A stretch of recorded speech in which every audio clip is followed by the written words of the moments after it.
The United Nations Children's Fund, UNICEF, says that over 10,000 kids have been killed or injured in the Yemen war.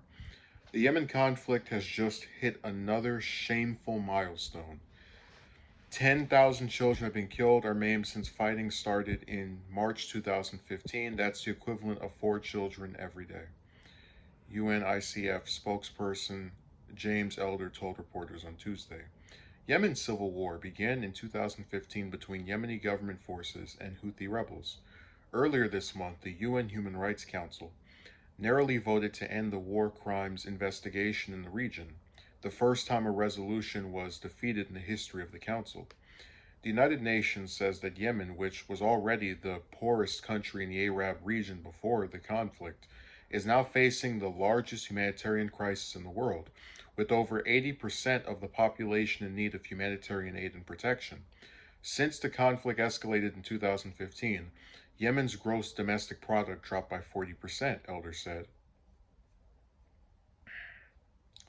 Elder told reporters that over 11 million children in Yemen, or 4 out of every 5 children, need humanitarian assistance.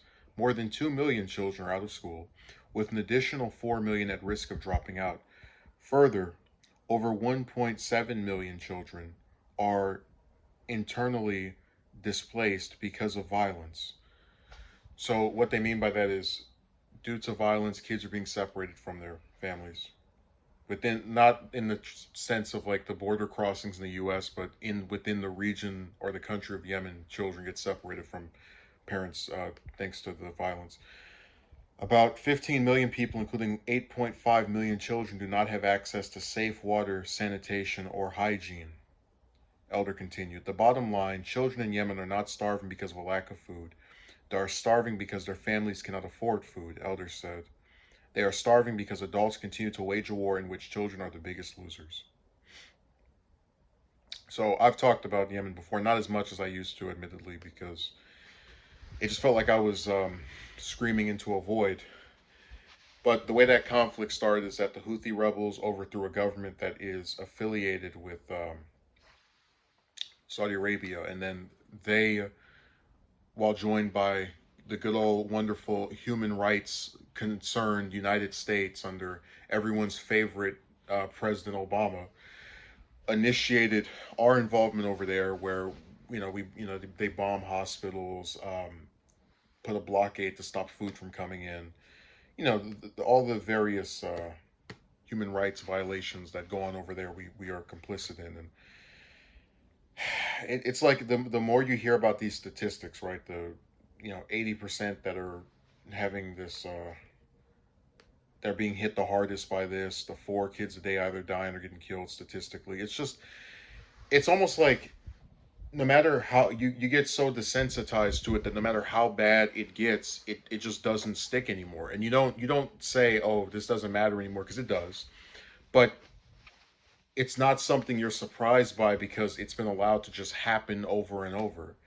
And, this is one of the reasons I don't like Biden, which a lot of it has to do with his views on international issues, because this is a guy who says that this conflict needs to be resolved, needs to stop, while he was vice president when it happened and said nothing about ending it in the, almost 2 years that he had remaining in office when this thing started.